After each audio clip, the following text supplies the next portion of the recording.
मेवाड़ के महाराणा सांगा पर सपा सांसद रामजीलाल सुमन की ओर से दिए गए बयान के विरोध में उदयपुर में सामाजिक संगठनों के बाद अधिवक्ताओं ने सड़कों पर उतरकर विरोध प्रदर्शन किया और राष्ट्रपति से सांसद की सदस्यता रद्द करवाने की मांग की। अधिवक्ताओं ने उदयपुर शहर के दहलीगेट चौराहे को जाम करते हुए अपना विरोध दर्ज करवाया। इसके बाद अधिवक्ताओं ने कलेक्ट्रेट पर प्रदर्शन करते हुए सपा सांसद के खिलाफ जमकर नारेबाजी की। उदयपुर बार एसोसिएशन के अध्यक्ष चंद्रभान सिंह शक्तावत ने बताया कि वोटों की राजनीति के लिए इतिहास के साथ खिलवाड़ करना गलत है। उन्होंने ये भी कहा कि सांसद को इस तरह के बयान शोभा नहीं देते। अगर इतिहास के बारे में कुछ भी बोलना है तो पहले जानकारी होनी चाहिए।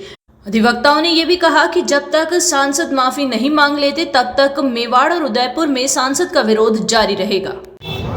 आज बार एसोसिएशन उदयपुर द्वारा सपा सांसद रामजीलाल सुमन द्वारा जो महाराणा सांगा के बारे में जो राज्यसभा में वक्तव्य दिया गया था, उसके विरोध में हमने मार्च निकाला और कार्य बहिष्कार किया। साथ ही साथ राष्ट्रपति जी के नाम पे ज्ञापन दिया। मेरा ये मानना है कि रामजीलाल सुमन को महाराणा सांगा के बारे में कोई भी वक्तव्य देने से पहले कम एक बार मेवाड़ के इतिहास को और मेवाड़ के जो भी महाराणा रहे उनके बारे में अच्छे से पढ़ लेना था और अध्ययन कर लेना था। मेवाड़ के महाराणा दूसरे राजाओं से काफ़ी मायनों में अलग होते थे। एक राजा वो होता है जो थोपा जाता है, लेकिन मेवाड़ के महाराणा ने हमेशा अपनी वो छवि बनी है, उनमें वो काबिलियत थी कि आम जन उनको मन से महाराणा मानता था। उनकी कार्यशैली इस तरह की थी और वो एकलिंग दीवान थे। उनमें वो अहम भाव नहीं था कि मैं ही महाराणा, वो अपने को बतौर एकलिंग दीवान वो राजगद्दी पर विराजते थे। और जहाँ तक महाराणा सांगा की बात है, और उनका कहना था कि इब्राहिम लोदी से ये करने के लिए उन्होंने बाबर को बुलाया। अरे इब्राहिम लोदी को तो वो 1517 और 18 में हरा चुके थे। आप एक बार ढंग से पढ़ तो लेते। और बाबर को उन्होंने 1526 में हराया और वो पहले महाराणा होंगे जो तोप के सामने तलवार से लड़े थे और विजयश्री प्राप्त की थी। इस तरह के वक्तव्य का हम घोर निंदा करते हैं और राष्ट्रपति जी से मांग करते हैं ऐसे सदस्यों को तुरंत प्रभाव से बर्खास्त किया जाए। यही बार एसोसिएशन उदयपुर की और मेवाड़ की मांग है। और आज हमने सिर्फ उदयपुर बार नहीं ये प्रोटेस्ट नहीं निकाला है, मेवाड़ की सभी बारों ने, उसमें चित्तौड़, भीलवाड़ा, बांसवाड़ा, डूंगरपुर, प्रतापगढ़ और राजसमंद और वहाँ की जो तहसील लेवल की बार है वहाँ पे भी सब जगह कार्य बहिष्कार है और इसके विरोध में मार्च निकल रहा है। मैं उन सभी बार के अध्यक्षों का और सभी अधिवक्ताओं का भी धन्यवाद देना चाहूँगा कि उन्होंने हमारे एक आह्वान पर आज पूर्ण रूप से कार्य बहिष्कार किया और प्रोटेस्ट मार्च निकाला है। अगर कोई प्रभावी कार्रवाई नहीं होती है तो आगे और भी सभी सीनियर्स से और सबसे विचार विमर्श करके और कठोर कदम उठाए जाएंगे।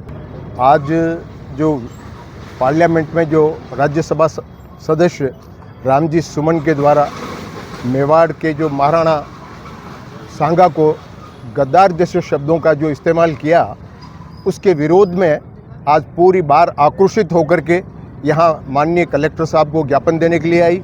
हमने दहलीगेट चौराहे को जाम किया और अभी माननीय कलेक्टर साहब को विस्तृत ज्ञापन दे करके ये मांग की है कि रामजी सुमन को राज्यसभा से तुरंत बर्खास्त किया जाए।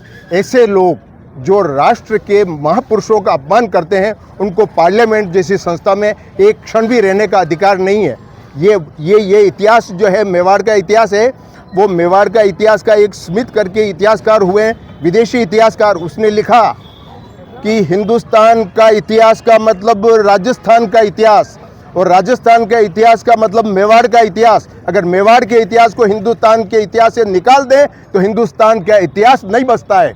आज इस प्रकार की जो महापुरुषों के बारे में हमारे ही लोग जो चुन करके जा रहे हैं, वो हमको वहाँ पर अपमानित करते हैं। जिन्होंने सर पर और जिन्होंने अपने शरीर पर जो है 80 घाव खाए, लेकिन राष्ट्र की रक्षा के लिए अपने को कुर्बान कर दिया, ऐसे लोगों को गद्दार कहना, हम उनकी घोर शब्दों में रामजीलाल की निंदा करते हैं और अखिलेश यादव से भी आग्रह करते हैं कि ऐसे लोगों को दोबारा वो नहीं करे और तुरंत उसको पार्टी से और दोनों जगह से बर्खास्त करे।